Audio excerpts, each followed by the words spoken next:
सहनाववतु सहनौ भुनक्तु सह वीर्यं करवावहै तेजस्विनावधीतमस्तु मा विद्विषावहै। ओम शांति शांति शांति। वैदिक जीवन पद्धति इस कक्षा में पुनः आप सभी श्रोताओं का, दर्शकों का हृदय की गहराइयों से हार्दिक अभिनंदन है। ऋग्वेद के प्रथम मंडल के 164वें सूक्त के 7वें मंत्र का आज हम स्वाध्याय करेंगे, क्योंकि स्वाध्याय से हमारे जीवन का जो परिष्कार है वह सुनिश्चित होता है। स्वाध्याय जब हम करते हैं तो हमारे व्यवहार का, हमारे संस्कार का परिष्कार होता है। प्रत्येक व्यक्ति जो इस वेद विद्या को आत्मसात करने का प्रयास करते हैं तो वो स्वयं भी इससे संपूर्ण विद्याओं का जो तात्पर्य है उसको समझ सकते हैं। समझ करके दूसरों को भी समझाने का सामर्थ्य उनके अंदर आता है। तेजस्विता से और हर प्रकार के ज्ञान से परिपूर्ण हो जाते हैं। उनकी प्रत्येक वाणी अत्यंत मधुर, सारगर्भित और लालित्यपूर्ण होती है, क्योंकि संपूर्ण वेद जो परमपिता परमेश्वर की साक्षात वाणी है उसका दिया हुआ उपदेश है हमारे लिए। हम एक एक पल इस आदेश उपदेश का, निर्देश का यदि मनसा वाचा कर्मणा पालन करते हैं, इसको आत्मसात करते हैं तो निसंदेह हम दूसरों के लिए अनुकरणीय बन जाते हैं, सच्चे उपदेष्टा भी बन जाते हैं यदि वेद वाणी का ठीक ठीक हम स्वाध्याय करते हैं, इन वेद वचनों को जीवन में उतारने का प्रयास करते हैं। बहुत ही सुंदर आज का वेद मंत्र है। प्रवचनकर्ता उपदेष्टा कौन हो सकता है, तो उसके लिए बहुत सुंदर वेद मंत्र है। कहा है, ओम इह ब्रवीतु या ईमंग वेदास्य वामस्य निहितं पदं वेः शीर्षः क्षीरं द्रुहते गावो अस्ते वव्रिं वसाना उदकं पदायुः। ओम इह ब्रवीतु या ईमंग वेदास्य वामस्य निहितं पदं वह वे शीर्षः क्षीरं द्रुहते गावो अस्ते वव्रिं वसाना उदकं पदापुः। वेद मंत्र का भाव इस प्रकार से है कि इस मानव जीवन में, यह मतलब इस मर्त्यलोक में, इस संसार में, इस जीवन में ब्रवीतु स्पष्ट शब्दों में उपदेश करें। कई लोग ऐसी चर्चा करते हैं कि बात तो पूरी हो गई लेकिन पता नहीं चला कि अभिप्राय क्या है। 1 घंटे 2 घंटे संवाद चलता रहता है, लेकिन बीच बीच में थोड़ी थोड़ी बात समझ में आती है और आधी से ज्यादा बात समझ में नहीं आती। तो कहा कि मानव को उचित है कि वह जो भी बोले बहुत ही स्पष्ट शब्दों में बोले, स्पष्ट शब्दों में उपदेश करे। कौन? यह जो ईम, अब, इम नाउ, अंग, अर्थात ठीक ठीक वेद जानता है। किसे? अस्य इस वामस्य सुंदर ही सुंदर वे क्रियाशील प्रभु के निहितम पदम, रखे हुए चरण को वे वाम सुंदर हैं क्योंकि वे क्रियाशील हैं। सौंदर्य का क्रियाशीलता से संबंध है। क्रियाशीलता ही मनुष्य को स्वस्थ बना करके सौंदर्य प्रदान करती है। जिसमें क्रियाशीलता नहीं होती है, उसमें यदि सुंदरता भी होती है तो धीरे धीरे सुंदरता क्षीण होने लगती है। अतः सौंदर्य प्रदान करने वाली जो शक्ति है वो है क्रियाशीलता। प्रवचनकर्ता को भी क्रियाशीलता के द्वारा सौंदर्य प्रदान करना है, ऐसा सुनिश्चित करना चाहिए। प्रवचनकर्ता भी वह तभी बन सकेगा जब प्रभु के तीनों चरणों अर्थात उत्पत्ति, पालन और संहार को समझेगा। सच्चा उपदेष्टा, सच्चा उपदेशक वही बन सकता है जो प्रभु की जो शक्ति है, इस संसार को उत्पन्न करना, सभी जीव वनस्पतियों को उत्पन्न करना, उनको कर्म के अनुसार शरीर देना, सब जीवों के लिए भोग्य सामग्री उपलब्ध कराना, जो जो भी इस संसार में हम देखते हैं, जो जानते हैं, उसमें उस परम पिता परमेश्वर की बहुत बड़ी शक्ति, अपार शक्ति, सामर्थ्य उसमें लगा है उसका। तो सच्चे अर्थों में तत्व ज्ञान को जो ठीक ठीक समझता है, ईश्वर, जीव और प्रकृति के स्वरूप को समझता है, ईश्वर की शक्ति अर्थात जो जन्म देना, उत्पन्न करना, पालन करना और फिर लय करना, प्रलय करना या उनका संतुलन करना, नाश करना, संहार करना, इसको जो ठीक ठीक समझ लेता है वह इस ज्ञान से अपने जीवन को धन्य करके दूसरों को भी इस ज्ञान से सराबोर करता है। इस प्रकार ज्ञान संपन्न होने के कारण ही अस्य इसके शीर्षणः सिर की गावः ज्ञानेन्द्रियां क्षीरम ज्ञान रूपी दूध को दुहते दुहते अर्थात जनता के मानस में पूर्ण करती हैं। उसका प्रवचन लोक में, जनता में, सबके मन मस्तिष्क में वो जैसा उपदेश करता है वो उसको वैसे ही आत्मसात कर लेते हैं। अपने अनुभव से, अपनी तेजस्विता से, अपने संयम और मर्यादित जीवन से, पुरुषार्थमय जीवन से जो लोग उपदेश करते हैं, केवल उपदेश करने मात्र से काम नहीं चलता, पर उपदेश कुशल बहुतेरे, ऐसी बात कही जाती है। लेकिन जिनके कृतित्व में ही, जो अपने कर्मों से उपदेश देते हैं, अपनी उपस्थिति मात्र से लोगों को उपदेश देते हैं, ऐसे बिरले लोग होते हैं। अर्थात उनका मौन उपदेश, उनका इतना उच्च चेतना युक्त व्यक्तित्व होता है कि वह सबके लिए प्रेरणा स्रोत हो जाते हैं। और वो बोल दें, उपदेश दे दें तो वो सीधा हृदय में उतरता है, और जैसा वो उपदेश कर दें, जैसा वो संकेत कर दें, वैसा लोग आत्मसात कर लेते हैं, वैसा ही उनका रूपांतरण हो जाता है। महर्षि देवदयानंद जी के जीवन की अनेक ऐसी घटनाएं हैं कि अलग अलग लोगों ने उनसे अनेक प्रश्न किए, शास्त्रार्थ किए, और उनकी तेजस्वी वाणी और देदीप्यमान जो उनका व्यक्तित्व था, उसके वशीभूत होकर के, उनके पुरुषार्थ में, उनके उच्च चरित्र के दर्शन पाकर के लोगों के हृदय बदल गए, लोगों के जीवन बदल गए। जो अत्यंत दीनहीन स्थिति में थे, विचारों से भी, चरित्र से भी, उनका व्यक्तित्व इतना उच्च हो गया कि आज भी उनका नाम स्मरण किया जाता है। तो ऐसे ही जो तेजस्वी होते हैं, उनकी वाणी से जो भी उपदेश निकलता है वह लोगों के कानों से हृदय तक पहुंचता है, और वह व्यक्ति वैसा ही कर्म करता है जैसा उसको उपदेश मिलता है।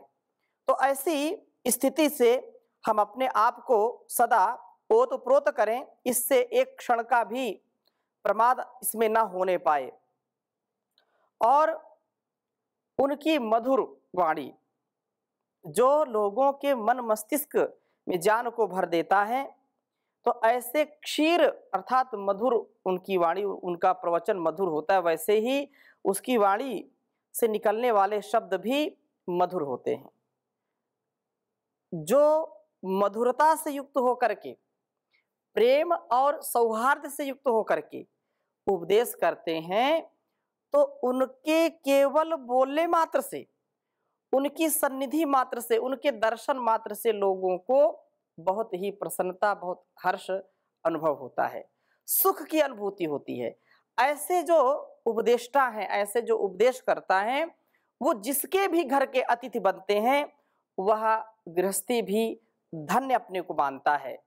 यहो भाग्य हमारे जो आप हमारे घर पधारे, और पूरा घर, पूरा परिवार बैठ करके उनके प्रवचनों से अपने आप को आत्मसात करते हैं, उनके प्रवचनों को पा करके, सुन करके अपने जीवन को परिष्कृत करते हैं। और कहा कि प्रवचनकर्ता वव्रिम, उसका जो व्यक्तित्व है, रूप तेजस्विता को वसाना, आच्छादित करने के हेतु से पदा, क्रियाशीलता के द्वारा उदकम आपो रेतो भूतवा, वीर शक्ति को अपने अंदर ही व्याप्त करने का प्रयत्न करते हैं। अर्थात वीर की सुरक्षा से उनके अंदर तेजस्विता आती है, और जब वो तेजस्विता आती है तो उनकी वाणी भी ओज से परिपूर्ण हो जाती है। यह अत्यंत महनीय है। प्रवचनकर्ता की यह तेजस्विता श्रोताओं को बहुत ही आनंद देती है, श्रोताओं पर छा जाती है, और वह उन्हें प्रभावित कर पाता है। जब तक व्यक्ति ब्रह्मचर्य से युक्त जीवन नहीं जिएगा, जब तक उसके अंदर संयमित, व्यवस्थित, मर्यादित आचरण नहीं प्रकट होगा, तब तक लोग उसको सुन करके भी अनसुना कर देते हैं। उसकी वाणी का मोल नहीं होता है। और जो व्यक्ति पूर्ण संयम से, अपने आचरण से, व्यक्तित्व कृतित्व से, अपने उपदेश से दूसरों को तृप्त करता है, तो अनमोल वाणी है वो। वह अनमोल वाणी दूसरों को बड़ा ही संबल देती है। दुखियों को उपदेश करता है तो उनको सहारा मिलता है, साहस बंधता है, और सामान्य लोगों के अंदर उत्साह भरता है। परम पूज्य श्री स्वामी जी महाराज को भी हम यदि सुनते हैं कभी, तो उनका जो विराट व्यक्तित्व है, करोड़ों करोड़ों लोग उनको सुनते हैं, और उनकी वाणी जो वेद वाणी है, वेद की ऋचाओं, अन्य शास्त्रों से परिष्कृत की गई वाणी जब बोलते हैं तो बहुत ही ध्यान पूर्वक लोग सुनते हैं, और वह प्रभाव भी पड़ता है, एक एक शब्द हृदय में उतरता है। ऐसे ही हम बने, यह यहाँ प्रार्थना की गई है। और ब्रह्मजानी, मधुरभाषी एवं तेजस्वी ही उपदेष्टा हो सकता है। सच्चा उपदेशक वही हो सकता है। ऐसे तो कितने लोग उपदेश करते हैं, लेकिन वास्तव में सच्चा उपदेशक कौन है? तो सच्चा उपदेशक वही है जो ईश्वर, जीव और प्रकृति के ठीक ठीक स्वरूप को समझता हो, इस लोक व्यवहार को ठीक ठीक समझता हो, और उसकी वाणी में अत्यंत मधुरता हो, माधुर्य से युक्त वाणी हो, तेजस्विता से युक्त हो उसका जीवन। तो ऐसा सामर्थ्य पाकर के व्यक्ति धनवान भी होता है, बलवान भी होता है, बुद्धिमान भी होता है। और इसी बात को आगे के वेद मंत्र में कहते हैं। यहाँ तो प्रवचनकर्ता उपदेष्टा की बात की थी इस मंत्र में। अगले मंत्र में भी बहुत अच्छी बात कही कि उपदेश कौन प्राप्त करते हैं। एक तो उपदेश कौन देने वाले हैं, उनका उपदेश का जो सामर्थ्य है किनका हो सकता है, और एक ये है कि उपदेश को कौन आत्मसात करते हैं। तो 164वें सूक्त के 8वें मंत्र में कहा, ओम माता पितरमृता आबभाजत धीत्यग्रे मनसा संहि जगमे सा बिभत्सुर्गर्भसार अन्विद्धा नमस्वंता इदुपवाकामीयुः। कहा कि माता पितरमृता आबभाज धीत्यग्रे मनसा संहि जगमे सा बिभत्सुर गर्भरसा निविद्धा नमस्वंता इदुप वाकमीयुः। जैसे पहले मंत्र में कहते हैं, इसके प्रथम और उपदेश को आत्मसात करने का जो सामर्थ्य रखते हैं, उपदेश को जो सुन करके उसको जीना चाहते हैं, कौन जी सकते हैं? तो कहा कि नमस्वंतः, प्रथम यह बात है कि जो श्रद्धावान है, जो नमस्वंता है, अर्थात जिनके अंदर विनम्रता है, जो विनम्रता से युक्त हैं, इत उप आचार्य के समीप पहुंच करके वाकम, उस उपदेश को, वेदवाणी को ईयुः प्राप्त होते हैं। आचार्य सौम्य शिष्यों को ही प्रेम से उपदेश देते हैं और उपदेश ग्रहण करने वाले का यह प्रथम गुण होता है कि वह श्रद्धा से, भक्ति से, विनम्रता से युक्त हो। जो विनम्र नहीं है, उपदेश देने वाला उसको उपदेश भी नहीं देता, अगर देता भी है तो वह आत्मसात नहीं कर पाता है। श्रद्धावान लभते ज्ञानम, श्रद्धा से युक्त व्यक्ति ही ज्ञान को प्राप्त करते हैं, अश्रद्धा से कभी भी ज्ञान प्राप्त नहीं होता है। अतः ये बहुत सुंदर बात कही है कि आचार्य सौम्य शिष्यों को ही प्रेम से उपदेश देते हैं। उपदेश ग्रहण करने वाले का प्रथम गुण है भक्ति व सेवा वृत्ति। सेवा से मेवा मिलती है, सेवा शुश्रूषा करना, आचार्य की, माता पिता, गुरु की सेवा से बहुत, और जो भी बड़े होते हैं उनकी भी सेवा करने से हमको ज्ञान मिलता है। वो अपने अनुभवों से हमको अभिसिंचित करते हैं, हमारे ज्ञान को परिपक्व करते हैं। 80 वर्ष के व्यक्ति से यदि किसी 20 वर्ष का जो पुत्र है या कोई बेटा बेटी है, तो उनकी सेवा से, उनकी सन्निधि से 80 वर्ष का जब व्यक्ति कोई उपदेश उनको करता है और वो आत्मसात करते हैं, तो 20 वर्ष में ही 80 वर्ष का अनुभव हमारे अंदर उत्पन्न हो जाता है। तो ये सेवा और भक्ति का ही परिणाम होता है कि वो उनको सच्चा उपदेश करते हैं।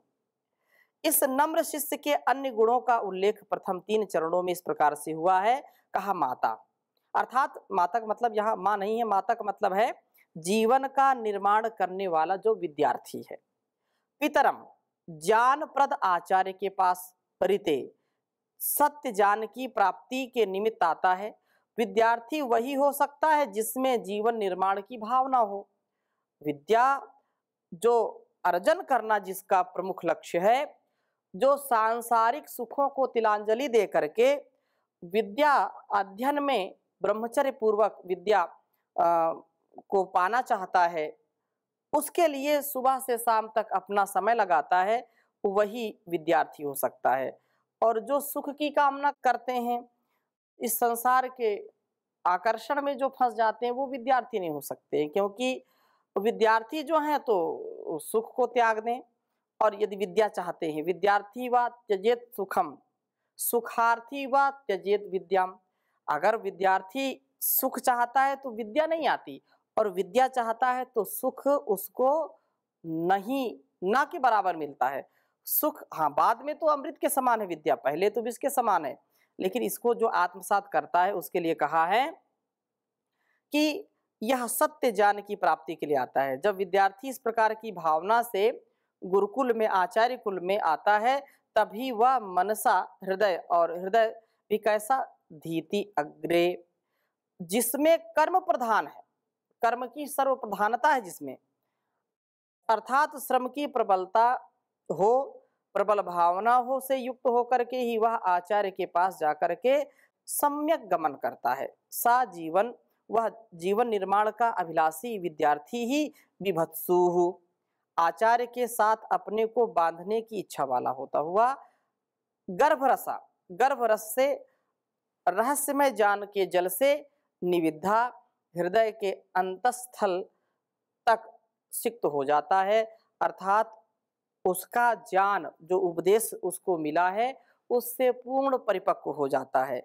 जीवन निर्माण के अभिलाषी को विनीत भाव से जो आचार्य हैं उनकी चरण वंदना, उनकी श्रद्धा भक्ति से सेवा करके ज्ञान जल से अपने आप को अभिषिक्त करते हैं, अपने आप को अभिसिंचित करते हैं, विकसित करते हैं, सुरभित करते हैं, सुगंधित करते हैं अपने जीवन को, और इस जगत को भी ऐसा ही वो करते हैं।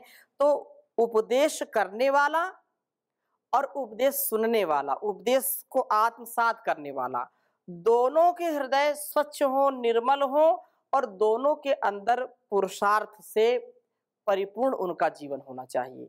पुरुषार्थी व्यक्ति ही उपदेश करे तो लोगों को समझ में आती है बात, और पुरुषार्थी जब उसको आत्मसात करे, क्योंकि कुछ लोग केवल वक्ता होते हैं, उपदेष्टा होते हैं, और वो केवल बोलते हैं कि वक्ता वक्ता रहता है और श्रोता सुनता रहता है। सुनने का मतलब सोता रहता है श्रोता, तो इस कान से सुना, इस कान से निकाल दिया।